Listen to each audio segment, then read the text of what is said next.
Está no ar mais um episódio do Doutor Podcast. E hoje eu tenho um convidado muito especial, que é o Rômulo Porto. O Rômulo, ele é fono, ele é analista de comportamento e mestrando em distúrbios de linguagem. Seja bem-vindo, Rômulo, ao nosso podcast. Obrigado, Camila. É um prazer te receber aqui, Rômulo. E eu dei uma olhada em todos os seus materiais, no seu trabalho, achei muito interessante, né? Um trabalho que você faz com os professores. Sim. Né? Então, isso me despertou, né, uma curiosidade muito grande. Me conta um pouquinho como funciona esse trabalho específico que você faz com os professores. É um trabalho bem bacana, né? Mas, antes de tudo, queria te agradecer a oportunidade. Conversar sobre isso, né? E a gente vai se identificar muito durante a conversa. E aí depois a gente fala por quê, né? Sim. A gente tem algumas coisas em comum. Mas o que acontece, né? Eu trabalho já com crianças atípicas há quase 13 anos. Bastante tempo. E nessa caminhada, eu identifiquei, assim, muitos casos que não dependiam somente da gente, nem da família. Que as maiores crises, as maiores dificuldades aconteciam dentro da escola. E se você for parar para pensar, uma pessoa, uma criança que passa ali metade do dia, às vezes até mais, dentro da escola, com muitas pessoas, muitas crianças que elas não têm vínculo, professores que, infelizmente, acontece alguma coisa, precisa ser substituído. E aí, tá no ambiente mais difícil de controlar, e aí começou a aparecer muita demanda disso, né? Muita dificuldade desses professores de conseguir lidar. A gente sabe aí que o autismo ele tem crescido bastante, principalmente com a facilidade do diagnóstico. E tem despertado também muita ansiedade nesses professores sobre o que fazer com essas crianças. Sim. E aí, pensando tudo nisso, eu falei assim, cara, eu preciso ajudar esse pessoal. Né? Eu preciso ajudar, preciso estar com eles. Já era uma vivência que eu tinha antes, mas era sempre de contar, de conversar, de fazer uma reunião com eles, mas nada muito grande, né?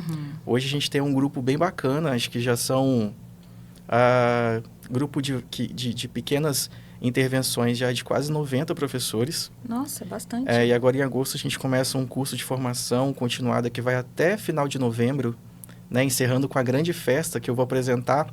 Olha que legal. Vou apresentar aquele grupo de professores para os pais das crianças autistas. Nossa, a gente vai tentar resgatar esse vínculo entre a família e a escola. Então, esses aí já tem quase 30 professores já, que vai fazer essa formação até o final de novembro. Eu consigo entregar para esses pais um grupo de professor mais forte. Nossa, que muito top, legal. Né? Porque realmente, assim, é o que você comentou. A gente tem algo em particular, né, em comum, Sim. né, que eu vivo isso também, né, que eu também tenho um filho com autismo e com TDAH. E uma coisa que a gente conversou antes, né, que me despertou muita atenção é que realmente, sim, a gente manda as crianças para a escola e espera um acolhimento, um entendimento do professor, né? E às vezes a gente não encontra isso e a gente, como pai, mãe, a gente fica meio frustrado, meio chateado, né? E como você orienta esse professor para poder trazer esse acolhimento não só para a criança, mas também para os pais ali na escola? Camila, é algo assim muito simples da gente conseguir visualizar, porém é muito complexo. Eu posso te garantir, assim, o acolhimento, ele é feito desde a hora que o pai entra pelo portão, ali no primeiro contato. Tem a dificuldade da criança entrar num ambiente difícil, diferente, e como que esse porteiro, esse tio do portão recebe essa criança? Vai chegando na secretaria, como que esse secretário escolar está preparado para poder receber? É ali o primeiro contato. No curso que a gente fez, na primeira conversa, né, o curso introdutório que já aconteceu, a diretora me ligou, Rômulo, olha, o pessoal da secretaria pode participar? E eu falei assim, olha, não só o pessoal da secretaria, o pessoal da cozinha, o pessoal da limpeza, a gente precisa levar informação também para eles. Não acho justo, já que eles estão todos no mesmo lugar, no mesmo meio de interação que a criança vai passar, contato, de você, né? Exatamente, de você trabalhar somente com o professor dentro de sala de aula. Então, existe todo um contexto, todo um grupo de profissionais que precisam entender o que é o autismo, o que é o TDAH, o que é o TOD, o que é algo bem legal da gente desmistificar para eles, a diferença entre birra e crise. Ótimo. Então, é algo que a gente sempre bate, olha, crise Poxa, você sabe como fazer. E birra? Não, birra a gente não dá atenção. Birra a gente precisa extinguir, colocar em extinção e não reforçar ainda mais. Então, a gente trabalha desde o primeiro contato ali com a secretaria, de deixar eles bem cientes sobre o que é o autismo, o que fazer, como se portar. Porque, de verdade, quando o pai chega na escola e começa a perceber se aquele ambiente está apropriado para receber a sua criança, é ali como a forma que eles te abordam, como a forma que te recebe. E não adianta a gente falar, pais de crianças autistas estão constantemente machucados. E eles estão machucados porque numa clínica não foi legal, ou a mãe que está muito machucada porque no processo do diagnóstico o pai não aguentou e pulou fora, e aí a gente tem uma mãe solo com todas as dificuldades de ainda de sustentar uma criança atípica, que não é fácil, né? Depois a gente vai falar um pouquinho sobre essa romantização que acontece sobre o autismo. Sim. Então, é muito complicado isso. Então, quando a gente recebe uma família atípica dentro da escola, a gente tem que estar preparado para poder entender que aquela família é uma família machucada. É uma família que que passou pelo processo do luto. É uma família que já espera que aquele ambiente não seja legal para a criança. Agora, me fala, se você chega numa escola onde você não é recebido, as pessoas não entendem quem é o seu filho, qual é o vínculo de confiança que você vai depositar nesse lugar, se desde o começo já aconteceu essa quebra de confiança? Sim, verdade. Né? Eu acho que, por exemplo, meu filho vai fazer 4 anos agora, semana que vem. Eu tive um problema sério com a professora, porque nem sei se esse problema chegou até ela, porque eu conversei, foi com as pessoas ali da secretaria, da pedagogia. E aí, o Benjamin, todas as fotos ou filmagem que eles mandavam no grupo de pais, o Benja ou passava correndo lá atrás, ou estava sentadinho mais afastado. Em hora nenhuma eu vi ele participando das atividades. E isso para um pai olhar e ver assim, poxa, por que todos os amiguinhos estão sentados fazendo... Uma das situações que aconteceu foi na festa de Páscoa, que eles estavam fazendo cookies. E aí eu olhei e falei assim, não, meu filho não está aqui não. Porque está excluído, né? Por quê? Eu sei que ele é bem agitado, ele vai querer correr, mas qual é a dificuldade de pegar uma criança e colocar sentadinho? Mesmo que seja 2, 3, 4, 5 minutinhos que fosse, ele faz o cookie dele e tudo bem, vai lá liberar. A gente entende dessa agitação motora que precisa ser colocada para fora. Mas nenhuma tentativa, né? Isso machuca tanto para um pai. Então, quando você tem uma equipe pedagógica, uma equipe de professor, de secretário que entende o que é o autismo e qual é a fase ali do pai, por que ele está passando, o que está fazendo, é muito mais fácil de você acolher essa criança. Verdade. Muito a questão da empatia. Poxa, vamos colocar no lugar dessa família. O que está acontecendo? E aí vem esse trabalho todo de desmistificação, né? De deixar claro o que é o autismo. E assim, você comentou ali bastante, né, sobre o autismo, mas os professores não só, né, com as crianças que têm autismo, mas também com os outros transtornos, né? Elas precisam saber diferenciar como é o comportamento de cada um, como ela vai lidar com cada um, né, com cada situação. Como é que você passa essa orientação para o professor para ele conseguir, né, diferenciar cada um? Eu tenho me policiado muito nas minhas falas quando eu vou conversar com esses professores, porque a gente precisa estar junto deles, entender a realidade, porque também não é fácil. Sim. Principalmente escolas que é do interior, que tem difícil... são poucos alunos, uma equipe pedagógica pequenininha, pouco material, enfim. Eles têm as dificuldades deles. Não precisa falar nada que hoje no Brasil o professor ele é mal remunerado, enfim. Mas se mesmo assim eles têm ali uma vontade de querer fazer diferença, eles conseguem. Então, o meu discurso com esses professores é de levar a informação e trabalhar alguns conceitos de como se fosse tirar eles da caixinha, sabe? Sei. Ontem a gente conversou bastante com uma amiga minha que é professora de AE, de Educação Especial, e a gente estava falando justamente sobre isso. Como é importante pegar esse professor e colocar ele fora da caixa. Pensar fora da caixa. E aí a linha que eu sigo de pensamento com eles é justamente sobre a neurodiversidade. A neurodiversidade, que é até que eu trouxe na camisa, Sim. a neurodiversidade como um movimento social. Por que esse movimento social?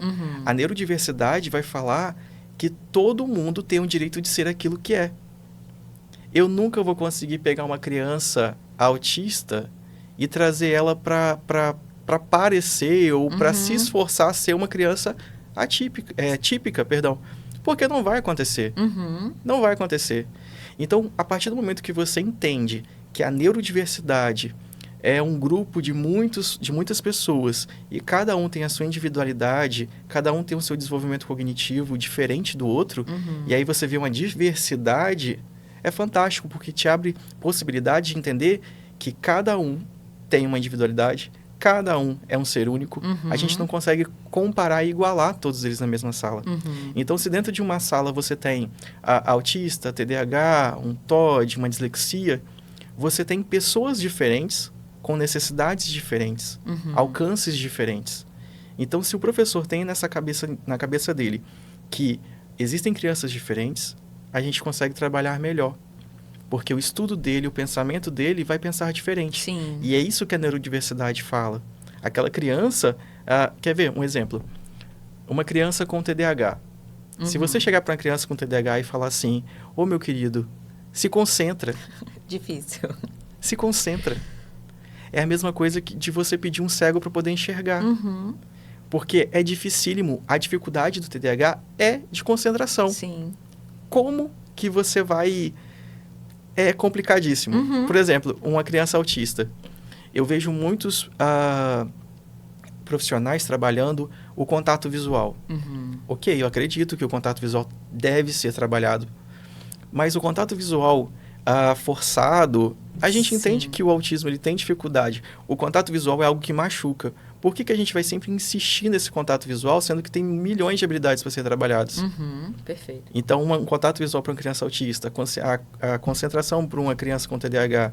Então, quando você tem esse conceito de neurodiversidade, de pensar na forma individual de cada um, a gente consegue fazer com que eles se sintam mais à vontade de trabalhar, de serem criativos, de poderem trabalhar o que falta em cada criança.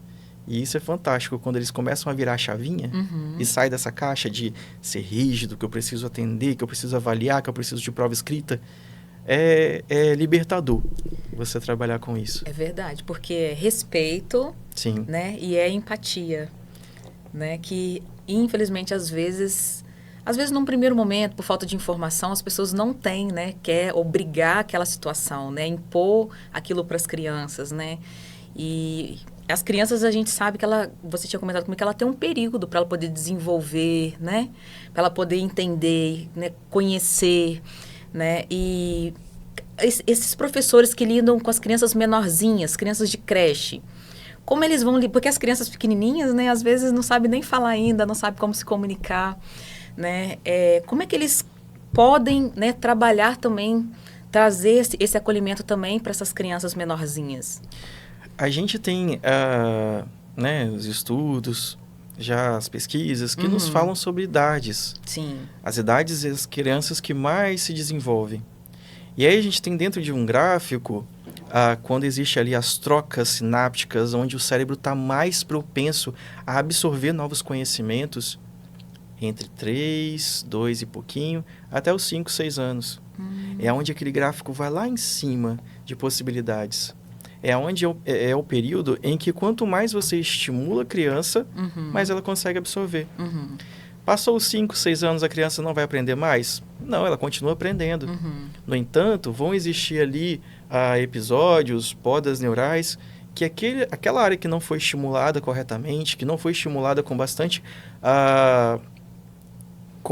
possibilidades, né, de você ensinar, de você colocar a criança para aprender, para desenvolver, ela vai perdendo. Então, as áreas que não foram estimuladas nesse período, elas se perdem e vai dando possibilidade de você aprender outras. E aí a gente tem aquela questão do, meu filho estava desenvolvendo, ele estava falando, quando fez 3 anos, poxa, do nada ele começou a dar sinais diferentes, ele começou a parar de falar, ele não quis mais comer, eu vi que ele não evoluiu, ele pelo contrário, ele parou de falar. E aí aconteceu uma poda neural. Nossa. A poda neural acontece com 2, com 3, com 5 e com 7 anos. São 3 podas as mais 3 fortes, né? momentos da vida, né? São as mais significativas. Aham. Então, se, por exemplo, a gente tem aí discursos de médicos que falam o seguinte: vamos esperar até os 3 anos. Isso é uma briga que a gente tem todos os dias. Médicos que falam assim: precisa você esperar até os 3 anos para ver se a criança fala. Mas aí você para pensar, e quando você vai conversar com a mãe, você vê que é um absurdo. Sim. Poxa, mas por que vai esperar com 3 anos, sendo que a primeira poda é aos 2? Alguma coisa não bate. Será que vale a pena pagar um preço de você esperar a criança chegar com 3 anos para você identificar que existe uma falta, que existe uma falha ali no diagnóstico, no processo de desenvolvimento? Alguma coisa está errado, sabe? Eu tenho pacientes na clínica que já começaram a dar sinaizinhos de autismo desde muito tempo, com 8, 9 meses. Bem Foi para cedinho, investigação, né? foi visto que ele compreende os critérios de um diagnóstico, e aí recebe o laudo com 1 ano e 2 meses. E aí você vai esperar até os 3? Não, vamos colocar em terapia. Eu já tive pacientes de 6, 7 meses, porque já tinha sinaizinhos de alerta, que a gente fala, né?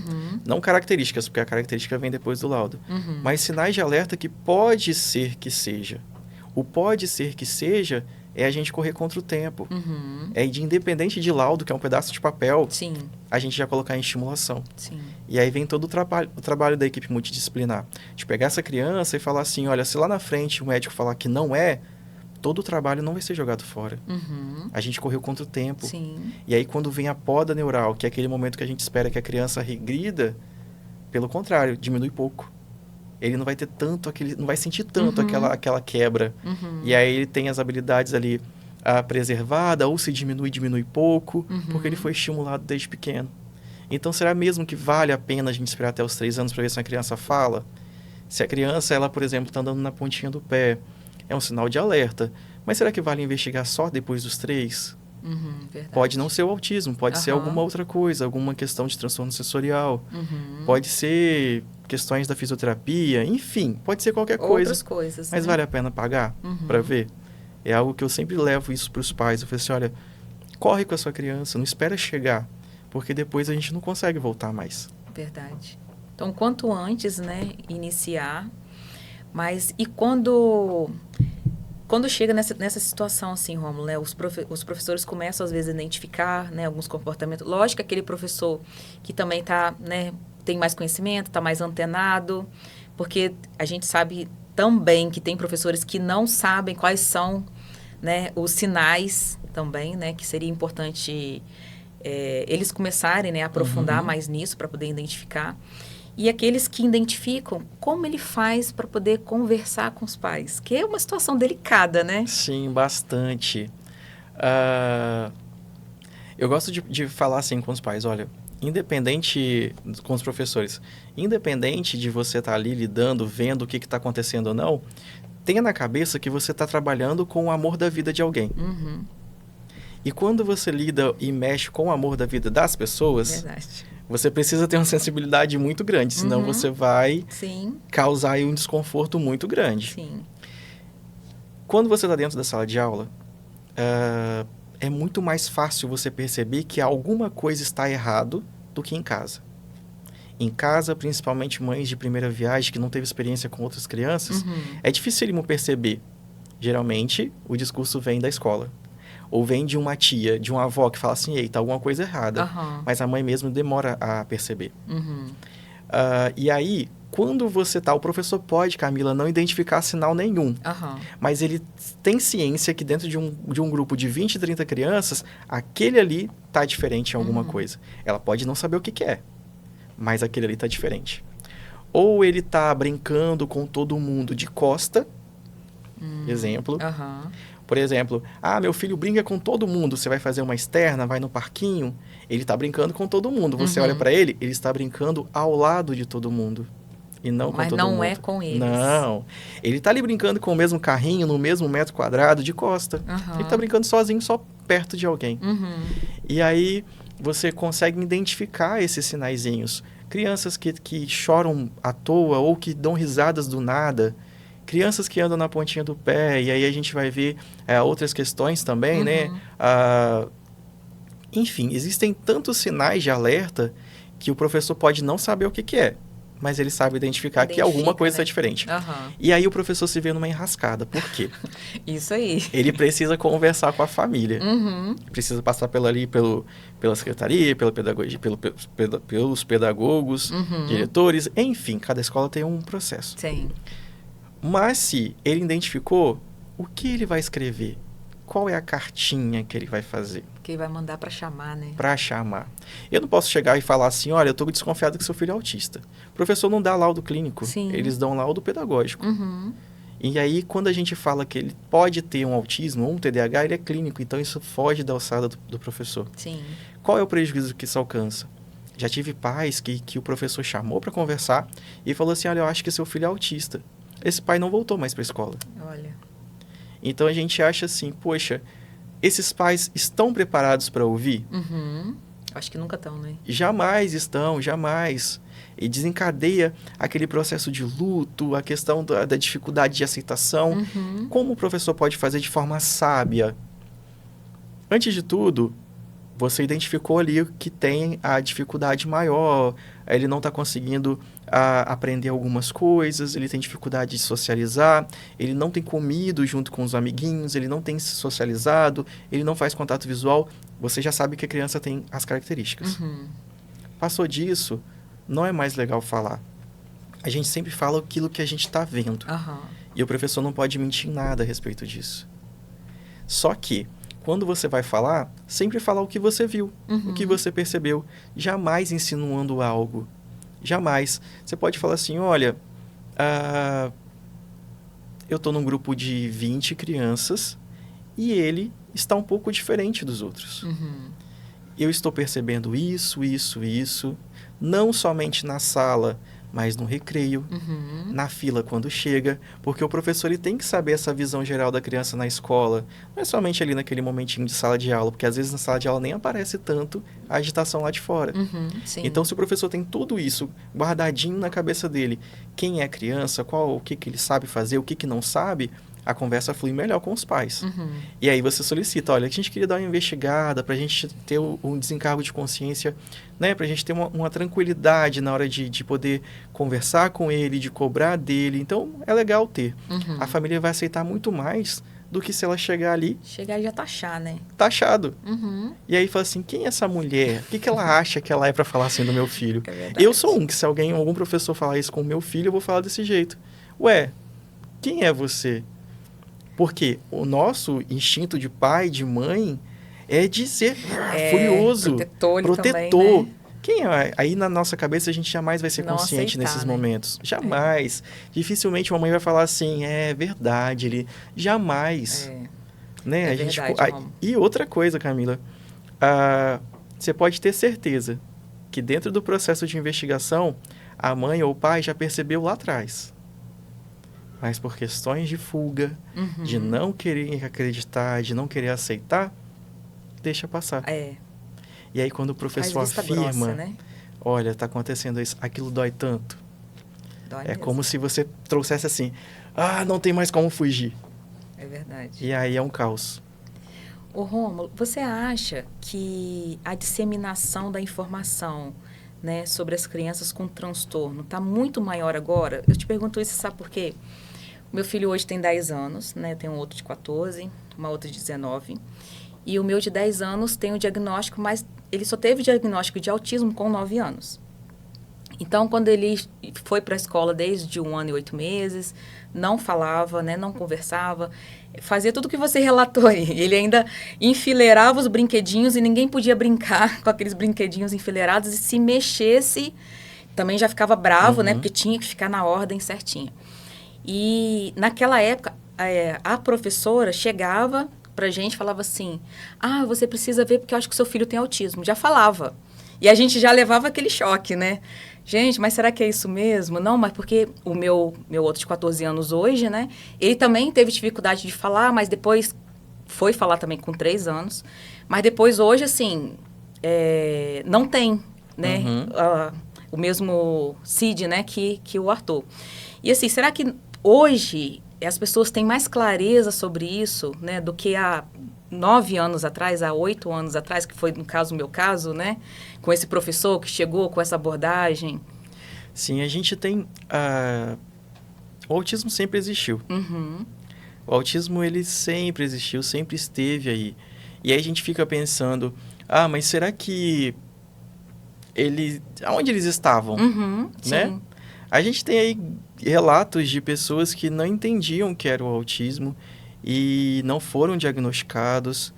A gente tem relatos de pessoas que passaram por um processo de clínicas, naquela época eram taxados como doenças neurológicas muito mais graves. E aí, no meu pensamento, no que eu acho, o autismo ele repete muito. Aham. Ele copia demais. Se você colocar uma criança autista dentro de um lugar com muitas pessoas com transtornos neurológicos pesados, eles vão imitar. Uhum. E acaba ficando todo mundo no mesmo bolo. Né? A gente fala de clínicas antigas que colocavam essas crianças tudo no mesmo lugar. Uhum. E aí foi passando o tempo, foi vendo que a questão da diferença. Hoje, não hoje, mas de uns 3, 4 anos para cá, se fala muito da popularização do autismo. Uhum. Né? O autismo como forma de identificar aquelas crianças. Antigamente, era mais difícil você ser autista. Por quê? Não por não existir o transtorno, mas porque para ser dado o diagnóstico, precisava de uma quantidade maior de características de sinais, precisava de preencher mais lacunas. Hoje em dia, não. Hoje a gente consegue diagnosticar o autismo de grau 1 com características mais amenas, mais leves. E aí a gente tem um aumento de um caso maior. Hoje a gente tem 1 para 36. Tem pesquisas que já nos falam que ano que vem vai ser divulgado estudo de 1 para 30. É mesmo? Sim. E aí você para pensar, poxa, 1 para 30 numa sala de aula com 30 crianças? Sim. Quem são os autistas? Será que existe? Será que o professor reconhece? E aí a gente vê isso. Então, com esses índices, essas necessidades de você entender e respeitar a diferença de cada criança, tem despertado nas pessoas conhecer mais. A facilidade que a gente está... Exemplo, o que estamos fazendo aqui agora, de levar informação. Sim. Isso tem ajudado muito a pais que estão com dúvida de perceber, poxa, o que está acontecendo de diferente? E aí buscam a investigação, descobre que a criança é autista. O número subiu muito? Subiu.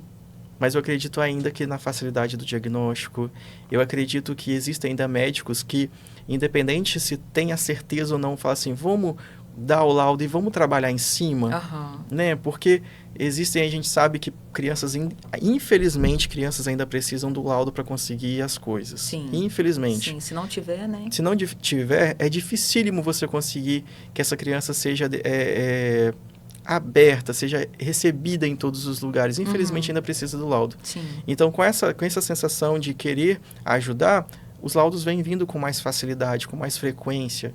E isso tem despertado muita curiosidade, inclusive nos professores, de entender o que está acontecendo.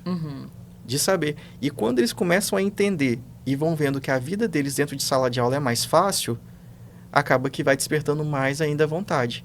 E aí a gente tem um grupo gigante de professores que estão super ansiosos para poder entender o que é o autismo, o que fazer. E aí, de quebra, já vai entrando TDAH, já vai entrando TOD, dislexia. Ou seja, eles entendem que naquela sala de aula existem pessoas de todos os tipos, de crianças de todos os tipos. Né? Antigamente, a gente tinha, e eu consigo falar que eu tenho uma mãe dentro de casa, que, assim, passou por um processo gigante de características em sinais que não foi diagnosticado. É mesmo. E hoje ela se reconhece como autista e ela fala, Rômulo, olha, quando eu era pequena, ela é de 5 irmãs, eu esperava todo mundo comer na mesa, quando todo mundo saía, eu sentava e tomava meu copinho de café com leite. Nossa. Semana passada eu levei ela no curso para ela poder aprender. Hoje ela é cuidadora de criança na escola. E aí eu vi que ela sentou perto da mesa do café. Quando eu liberei os professores para tomar café, eles foram tudo em cima dela. Ela veio pulando cadeira, chegou... O que foi, mãe? Ela... Ai, muita gente. Muita gente. Não gosta. E aí você vê que foi assim, passado muito tempo e ninguém percebeu que tinha alguma coisa errada. Sim.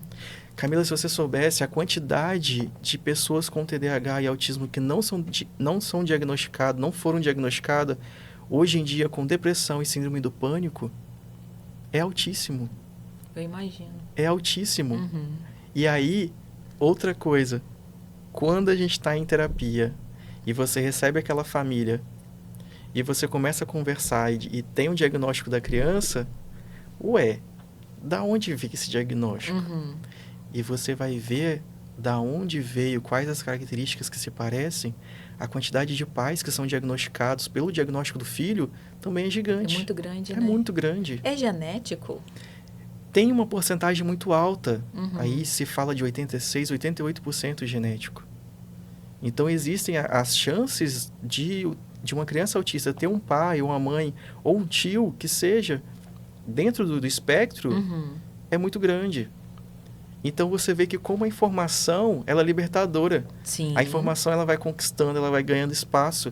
E é por isso que a gente precisa levantar mais pessoas para poder falar sobre isso. Uhum. Para levar facilidade na hora de você investigar e conhecer. Sim, verdade. E isso faz do autismo muito fantástico de você trabalhar. Porque você vai vendo resultado na informação. Uhum. E é muito legal isso. Nossa, bem bacana. Ô, Rômulo, os professores, né, que estão cada vez mais empenhados, né, para poder atender melhor a família, né, trazer esse acolhimento para a criança também.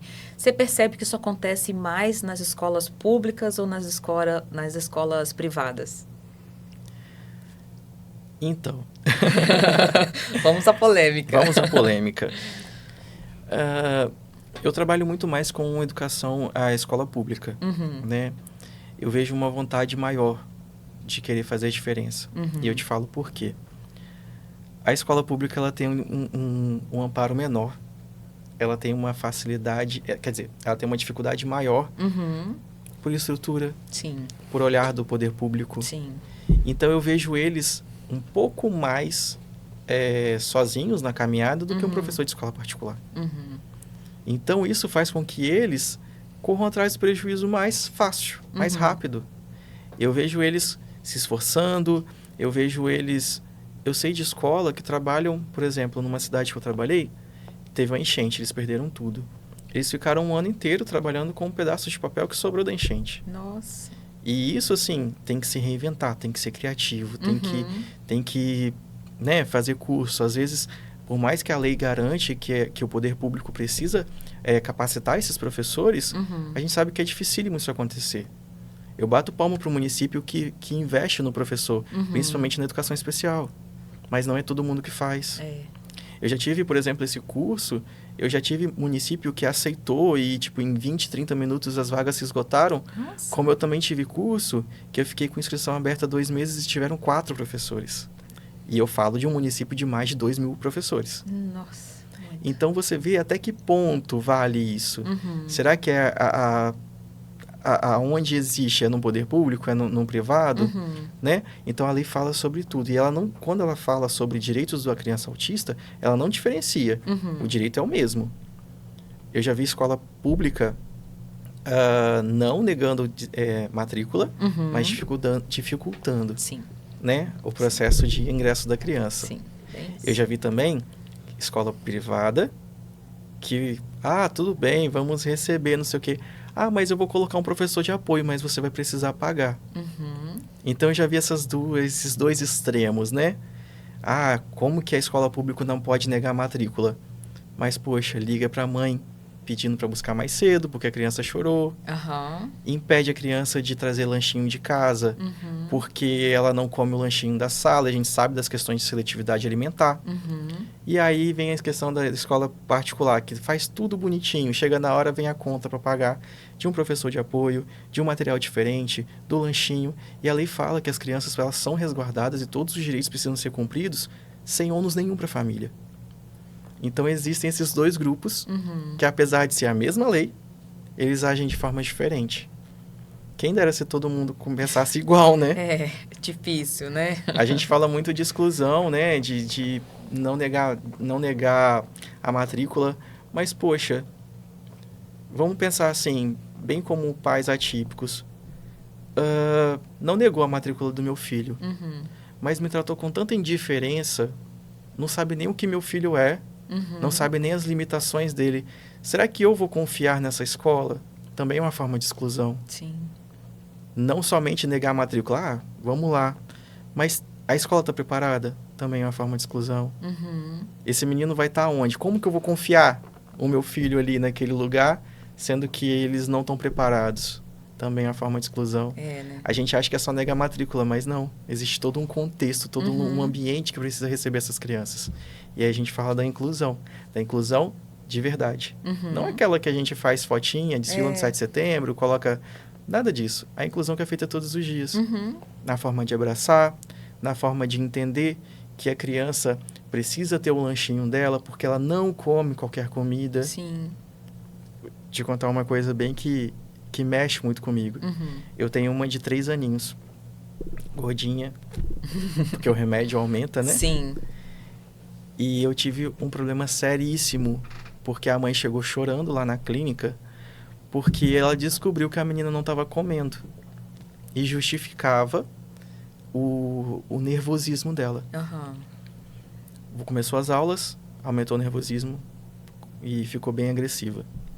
O que está acontecendo? E a gente descobriu, porque alguém viu e contou, que ela não estava comendo na escola. Uma menina de 3 anos. A gente ligou para a escola. Ah, não pode, existe uma normativa. Eu falei assim, olha, mas ela queria que a menina fosse novamente no neuro para pegar um atestado falando que a menina poderia comer. Eu falei assim, olha, a gente está falando sobre burocracia, sendo que crianças precisam comer. Sim. Até onde vale essa balança, sabe? De você deixar uma criança de 3 aninhos com fome, deixando ela mais fácil de se desregular, de ter uma crise sensorial, porque a menina não pode comer porque existe uma normativa que fala que não pode levar lanchinho de casa. Até que ponto vale isso? A gente está falando de uma criança. Sim, e a saúde dela. E a saúde dela. A medicação dela é fortíssima, ela toma 4 miligramas. Então, até que ponto a gente precisa burocratizar essas questões mais sensíveis a respeito do autismo? E aí vem aquilo que a gente sempre fala. Só entende de verdade quem vira a chavinha. Verdade. Quem está do lado de cá, né? Sim, quem vive, né, Romo? Quem vive, quem compra briga, quem vai lá e fala assim, olha, tá errado, não é desse jeito. Então é dificílimo quando a gente cobra de pessoas que não estão nem aí, eles não vivem, não é a vivência deles. Sim. E é essa nossa briga dentro de escola. É fazer com que eles saiam da caixinha, independente se eles têm ou não algum parente atípico. Sim. E mesmo que eu acredito que tenha, pela quantidade aí, é difícil não ter, difícil não conhecer ninguém. De não ter um primo, né? Alguém assim mais próximo. E você amigo. falou sobre a inclusão, né, na escola. E realmente, assim, às vezes eu percebo que até o professor auxiliar, né, da criança, às vezes não é um professor, é um estagiário, mas ele também não tem um conhecimento base de como lidar com aquela criança, né? Que às vezes a criança é mais nervosa, né? É muito mais agitada, né? Porque tem o TOD, tem o TDAH, que às vezes não é só autismo, né? E realmente, assim, eu sinto também essa questão dessa parte de inclusão. Às vezes é uma pessoa boazinha, né? Tá lá, mas ele não tem, ele não tem aquele entendimento realmente para lidar com a situação com as crianças, né? Eu acho que tem que ajudar também a criança a evoluir um pouquinho mais, você não acha? Camila, eu não tenho dificuldade nenhuma de ter um professor de apoio que seja estagiário, estagiário de pedagogia ou estagiário de alguma licenciatura. Não tenho dificuldade em aceitar, né, esses profissionais com as minhas crianças. Mas vale a pena você investigar, ele é estagiário de quê? Ele já passou por alguma matéria de educação especial? Ele entende realmente o que é? Ah, não passou. Mas ele se garante, ele estudou, ele fez algum curso paralelo, porque a gente sabe que existem aí cursinhos que você não precisa estar formado para fazer. Né? Os pais das minhas crianças, eles fazem curso de capacitação para poder entender de verdade o que é o autismo, o que é a análise do comportamento, o que você consegue fazer ou não com uma criança. Então, assim, até que ponto esse estagiário está preparado? A lei do autista, ele fala justamente sobre isso. Os professores que estão ali, eles precisam ser capacitados para atender aquela criança. E a palavrinha capacitado não é que seja qualquer um. A pessoa precisa estar preparado para receber. Né? Existem municípios, e eu sei, que eles colocam ali os professores substitutos. Sim. Eles pegam os professores de apoio que não têm instrução nenhuma e colocam como professor de educação especial, de aluno especial. E não é assim que funciona.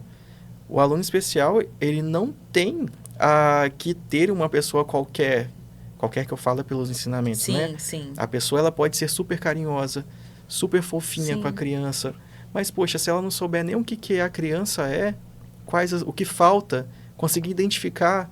E aí, quando ele vai começar a entender e perceber, já é agosto, setembro, termina o ano, muda, passa tudo de novo. Sim. Então, esses meninos acabam entrando nesse loop. E é um Deus nos acuda. É verdade. E eles começam a ficar desesperados, porque a gente sabe que quem dera, se fosse bonitinho desse jeito, de que cada criança tivesse um professor de apoio. E não é assim Não que é. funciona. Aham. Não é assim. Professor de apoio... Já ouvi relato de falar assim, não, mas ele tem um professor de apoio. Uhum. Não, ele tem, professor é super... Quantos professores você tem na escola? Tem 2. Quantas salas? Quantas crianças autistas que tem laudo precisam? Uhum. Não, mas quando ele quer, ele sinaliza, o professor vem, leva ele no banheiro. Eu falei assim, não, mas a minha criança ela não precisa de professor para levar no banheiro.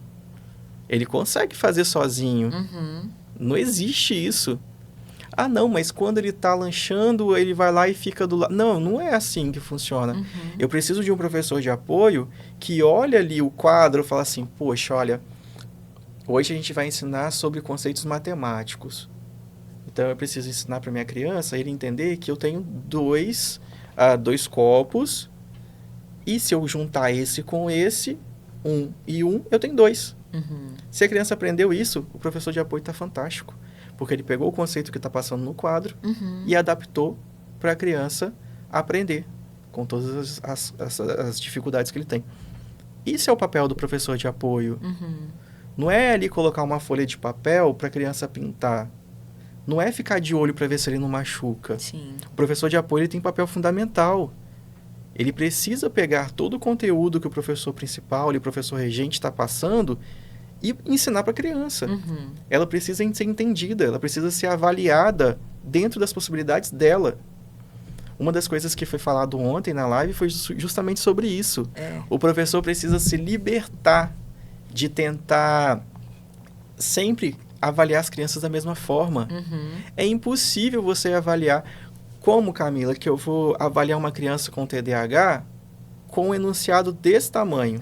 Verdade. O menino ele vai começar a ler a segunda, a terceira linha, quando chega na 8ª, na 9ª, ele já não sabe nem o que ele leu no começo. Esqueceu tudo. Uhum. Gente, é triste demais. Sim, eu sei, eu passo isso em casa. É muito triste. Então, assim, poxa, até que ponto vale isso, de avaliar todo mundo igual? Né? As avaliações elas têm que ser personalizadas de acordo com cada criança. Sim. Se eu tenho uma criança com TDAH que ele tem dificuldade de entender, eu vou ler para ele, vou dar enunciados curtos. Ao invés de dar resposta, eu vou dar uma resposta de marcar X. Os professores precisam se libertar disso, de sempre querer cobrar uma prova quadradinha, escrita, porque nem toda criança vai conseguir. Igual para todos eles, A né? forma de avaliação tem que ser liberada, criativa, de uma forma que todo mundo consiga entender e falar assim, olha, a minha criança, se eu for avaliar ela como uma criança neurotípica, não vai conseguir.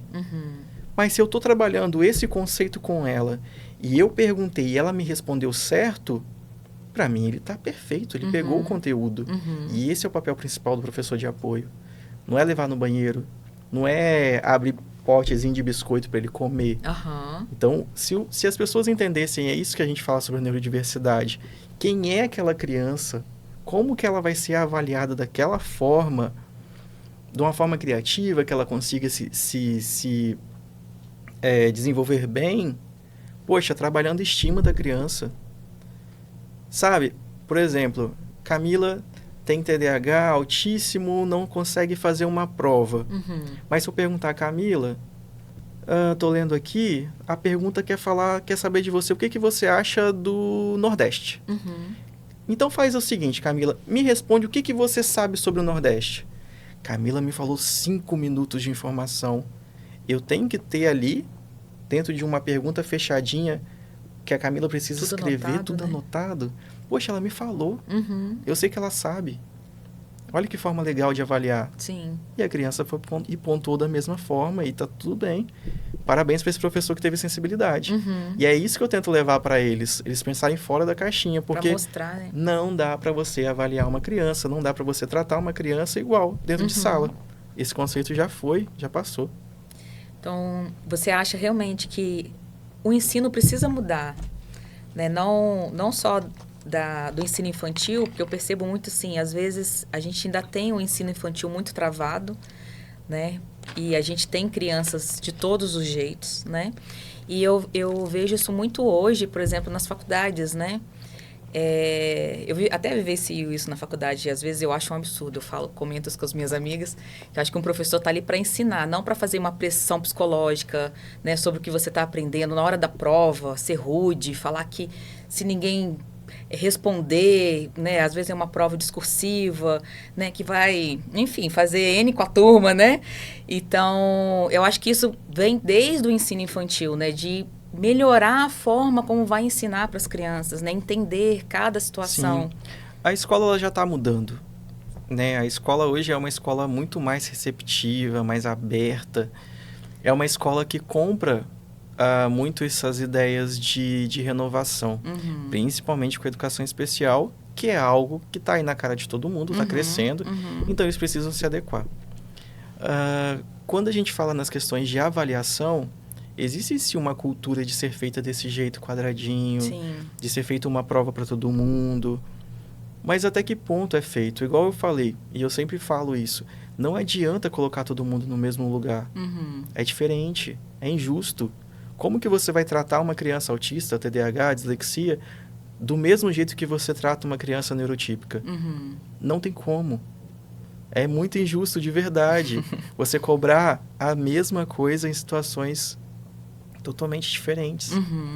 E aí, quando você pensa nesse sentido e você aceita esses conceitos de neurodiversidade e você pula para fora da caixinha, te dá uma liberdade e uma possibilidade de você avaliar diferente.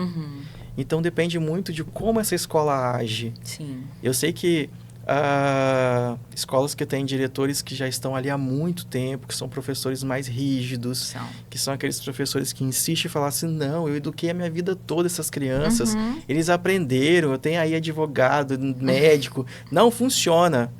Peraí, os tempos mudaram. Sim. Né? A gente já identifica.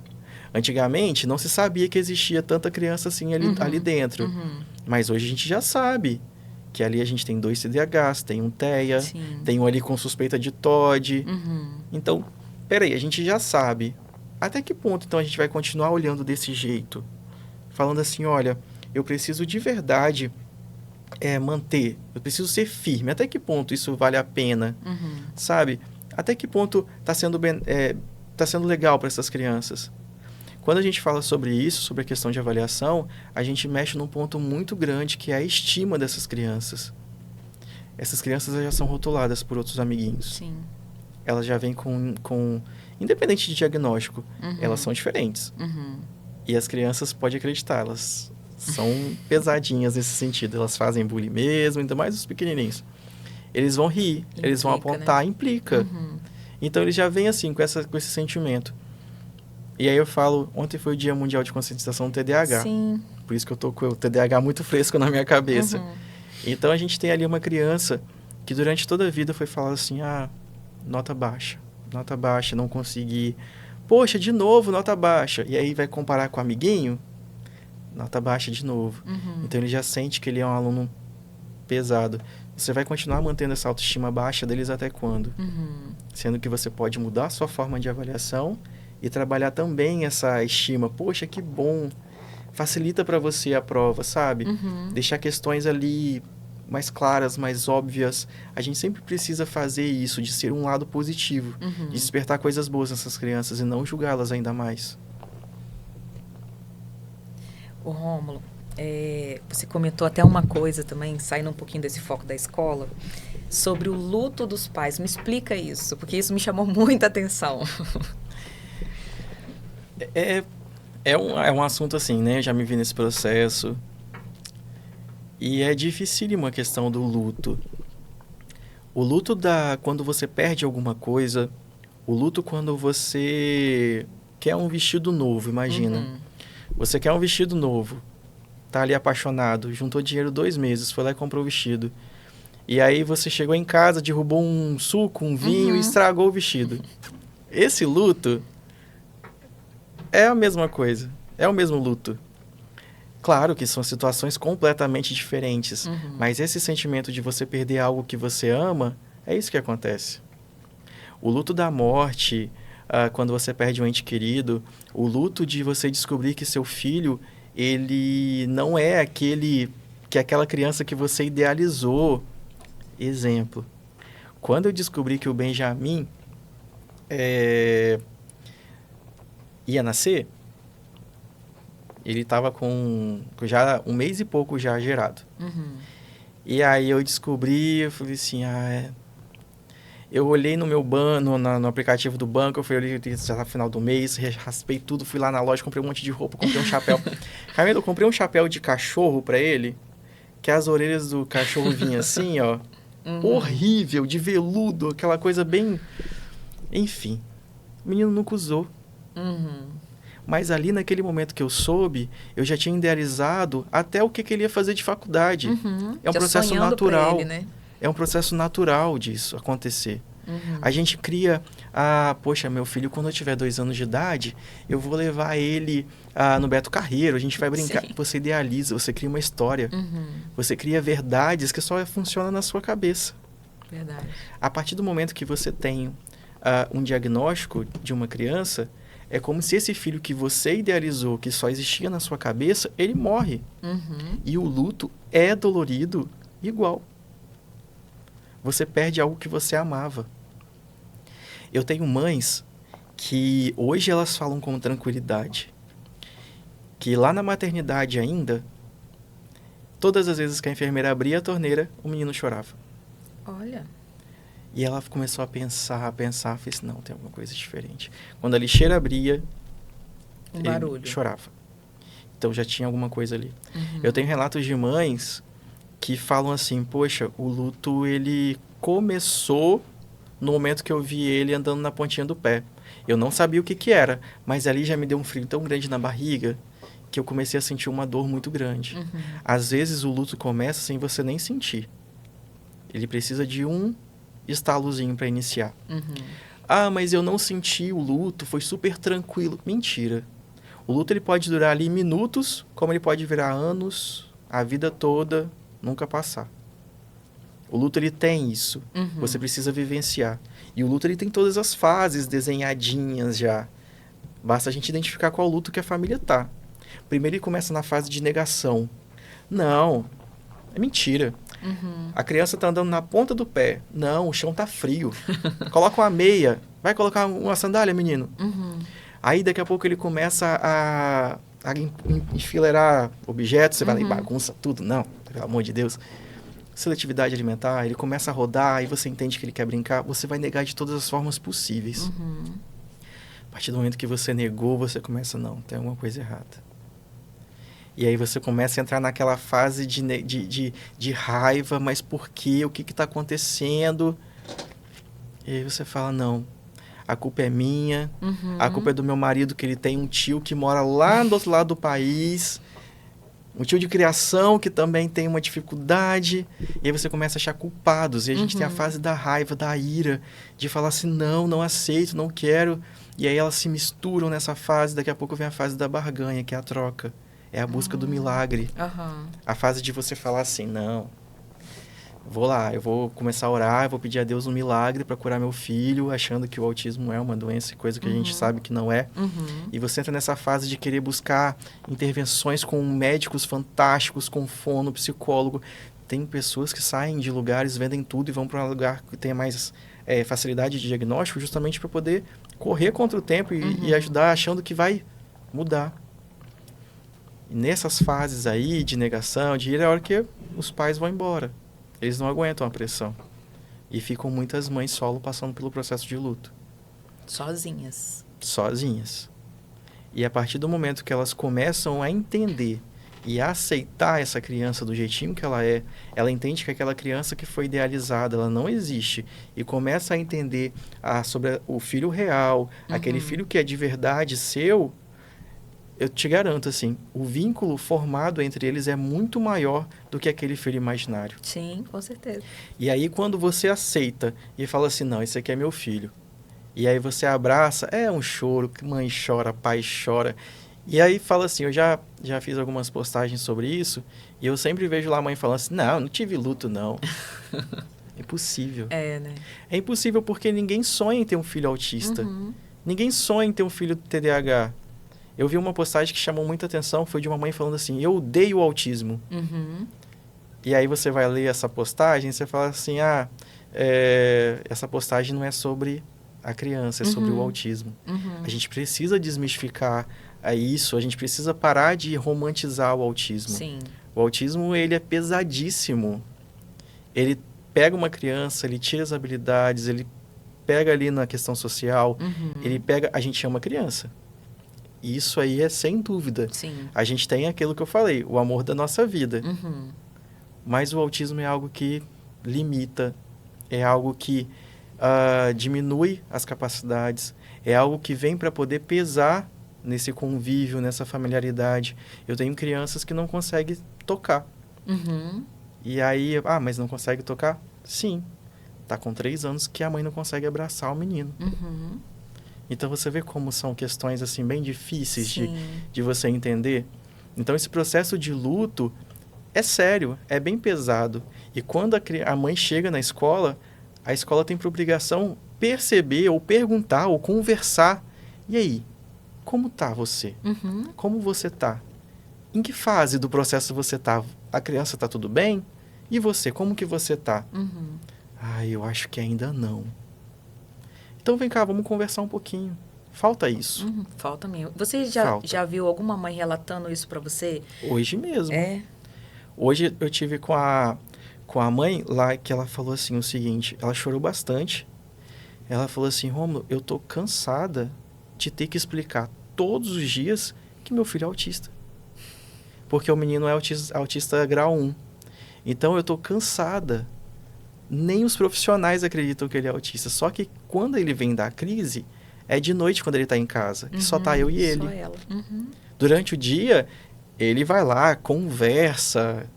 Mas em casa é terrível. Uhum. E é uma criança que ele, nos momentos de crise, ele vai balançando o dentinho e arranca. Nossa, sério? Sério. Então, assim, é dificílimo. Até que ponto uma criança... Por isso que a gente fala assim, autismo leve, mas já caiu por isso. Por quê? Porque não é leve nada. Não é. É dificílimo, Sim. é pesadíssimo igual. Então, depende do grau, né? Dependente do grau. Então, a gente precisa parar de romantizar o autismo. Uhum. E aí a gente fala assim, ninguém sonha em ter um filho autista. Não sonha. Sim. Não sonha. Porque é dificílimo igual. Então, por mais que a criança tenha comprometimentos pequenos, o autismo tá ali. Uhum. Uma hora pega. Uhum. Vem, filho, vamos? Não, pai, não vamos hoje. Mas, poxa, é uma oportunidade maravilhosa a gente ir no cinema, conversar. Não vou me sentir. Então, você acaba se privando por questões. Uhum. Claro que o amor supera tudo. Mas precisa ser adequado. Uhum. Não é um amor natural de você chegar e falar assim, vamos fazer tudo. Vamos. Não é tudo. É um amor que ele fica entre linhas. Uhum. Ele fica delimitado. Uhum. E é difícil a gente falar com isso com os pais, porque eles querem que, não, meu filho vai conseguir tudo. Não vai. Uhum. Muitas vezes eles podem conseguir tudo, mas nem toda criança é igual. Sim. E é isso que faz o autismo ser tão complexo. A vontade de querer deixar essa criança o mais aberto a experiências, aprovações, tirar esses meninos do ninho, vai se desafiar, vai. E é o trabalho que a gente faz. Uhum. Mas sempre ciente que uma vez autista, é autista para a vida toda. É. E mesmo a criança tendo todo o acompanhamento, né, as terapias, fono, às vezes até medicamento, né, é muito, muito importante também. Você vê assim que lá na frente também pode ter uma melhora, mas não vai ser uma criança normal, né? Não vai ser um adulto normal. Vamos botar o normal entre aspas aí, cheio de aspas, né? Ele vai se desenvolver, ele vai ser independente, ele vai, dentro das possibilidades dele, saber lidar. Uma criança autista nunca vai ter alta? Vai ter alta. Ele vai ter alta da equipe multidisciplinar. Ele vai ter alta. A partir do momento que ele conseguir lidar com as diferenças dele. Mas você eu tive um paciente há até pouco tempo de 23 anos. Eu dei alta para ele. E aí a gente pensou assim, mas poxa, você não se sente bem em público. Ok. Mas quando você está em público, como você faz? Rômulo, eu aprendi a respirar. eu aprendi a me respeitar, eu aprendi a me retirar desses lugares, eu aprendi a ficar mais calmo. Se você aprendeu a controlar com as suas dificuldades o que falta, ok, você já tá forte o suficiente para andar sozinho. Tio Rômulo tá aqui, o dia que você quiser conversar, a gente tá aqui. Mas você já consegue andar pelas suas pernas. E é isso que a gente busca dentro de um tratamento. É a independência desses meninos. Mesmo eles tendo todas as dificuldades, porque o autismo não se cura. Ele nasce com o autismo, então ele nasce com as dificuldades dele, as deficiências, eu não chamo o problema, eu chamo o que falta, né? Falta a socialização, falta o contato visual. Então, tudo que falta, a gente junta tudinho e fala assim, poxa, mas como que a gente pode fazer? Quando é pequenininho, a gente vai treinando. Mas à medida que a gente vai crescendo, treino social, vai pra rua, vamos tentar treinar como que ele se dá nesses determinados lugares, como que ele vai fazendo parte desse processo e ele mesmo se colocar disponível a aprender. Então, se ele consegue se organizar, consegue evitar que venham as crises, se ele conseguir fazer tudo isso, não tem por que ele estar em terapia. Ele consegue andar com as perninhas dele, voltar uma vez por mês, uma vez a cada 2 meses, pra gente poder ver se está tudo bem. Fora isso, é uma criança que já conseguiu independência, que é o nosso objetivo principal. Ah, legal. Porque é o que eu tinha te perguntado lá no começo, né? Porque antigamente parece que não tinha muita informação ainda, né? Então, hoje a gente também vê muito adultos, né? Que tentaram do jeito deles, né? Lidar com a situação, lidar com a vida, né? Com autismo, TDAH, TOD, vários outros transtornos também, né? Sim. O que passou, passou. Né? Quando você lida com um autista adulto, você sempre fala assim, olha, o que passou a gente não consegue correr atrás. Passou, você se virou como pôde, criou estratégias que podia, você venceu. Tá aí, geralmente um autista, independente se é grau 1 ou 2, o 3 é dificílimo de você esconder e passar despercebido. Mas quando tá ali 1, 2, até o 2 ainda é difícil, mas quando é grau 1, você passa despercebido. Então, todas as barreiras você venceu. Hoje você tá ok, mas ainda pega. Tem determinados momentos que ainda vai aparecer. E aí você trabalha naquele momento. No que está faltando, o que está acontecendo, quais são os lugares que desencadeia, que são que ele se sente mais inseguro. E aí você trabalha nisso no que falta. E vai preenchendo essas lacunazinhas que ficaram durante o processo. Interessante. Assim, esse bate-papo é longo, né, Rômulo? Porque a gente está falando desde criança, adolescente, adulto. Né? O comportamento dos pais influencia, o comportamento dos professores influenciam mais ainda também, né? Porque algumas vezes as crianças passam muito mais tempo na escola do que em casa. Sim. Né? E realmente a gente vê que os professores precisam tentar se capacitar cada vez mais, né? Porque é o que você falou, é muito comum hoje, né? A gente realmente encontrar várias famílias que têm uma criança, né, com algum transtorno, né? TDAH, TOD, né? Autismo, que está muito em alta também. Sim. E existe uma diferença de comportamento para cada um? Existe algumas peculiaridades em cada um desses transtornos, né? A gente tem um autista que ele tem a dificuldade maior de socialização, a questão da comunicação também é falho. A gente tem também o TDAH, que ele tem essa questão de ou ser muito hiperativo, ou ser muito desatento, ou ter um mix desses dois. A gente tem um TOD, que tem uma dificuldade grande de seguir regras.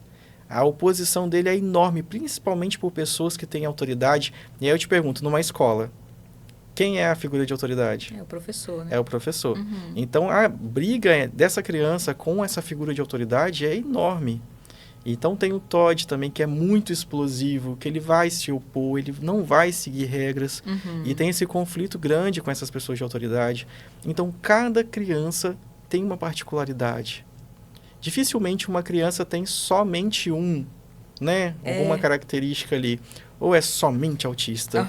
Tem uma parcela grande aí, uma porcentagem alta de crianças que têm o TDAH e o autismo.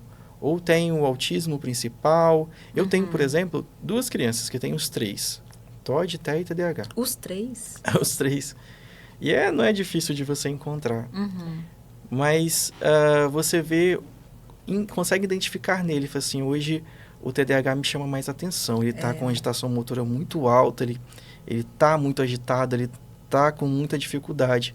Tem dia que o TDAH tá um pouquinho menor e ele tá uma criança super opositora, gritando, brigando, e ele geralmente faz isso com a mãe, que é a figura de autoridade dele. Ah, mas sua mãe é maravilhosa. Ela é muito maravilhosa.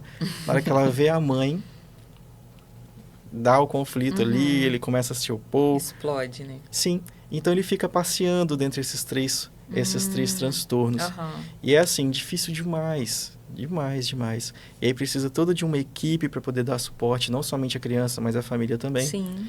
Tem a questão medicamentosa, precisa de ter andar todo mundo na linhazinha clínica, família, escola, porque precisa dar uma olhada. Esses casos, eles vão sempre aumentando de possibilidades a hora que você não consegue controlar.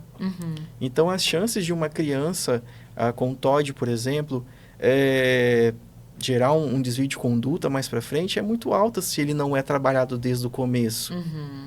Porque a dificuldade do TOD não é seguir regras. Quando ele for um jovem, essa dificuldade vai continuar? Então a gente precisa refletir, poxa, por isso que quando a gente está no curso a gente fala assim, gente, ó, agora a gente vai entrar num assunto bem delicado, que aí vocês vão ver que o autismo, ele tá até um pouco mais tranquilo da gente lidar em relação ao TOD, que é bem explosivo, bem difícil. Rômulo, o bate-papo foi muito legal, né? Tem até muito mais coisa. Nada. Acho que tem muito mais coisas que a gente consegue, né, destrinchar, porque esse assunto gera muita coisa, né? Gera muita dúvida dos pais, gera muita dúvida dos professores, né? Às vezes gera muita dúvida de várias pessoas da família, né? Às vezes a avó, o avô que ajuda a cuidar também, né? A rede de apoio. E aí fica o convite para você participar de um próximo episódio, para a gente poder falar mais, né, sobre isso. Queria que você deixasse um recado, né, para os pais que, né, vivenciam isso todos os dias, né, como eles podem tranquilizar o coração deles, porque né, você sabe, eu sei, não é simples, não é fácil, né, e é o que você falou, todo mundo fica romantizando, né, e não é bem assim. E qual que é um recado que você deixa hoje para os pais, né, para poder tranquilizar um pouquinho mais o coração deles?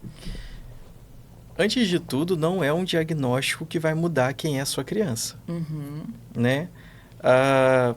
Igual a gente falou, pode ter 3, 4, 5 diagnósticos. O seu filho vai ser sempre aquele ali.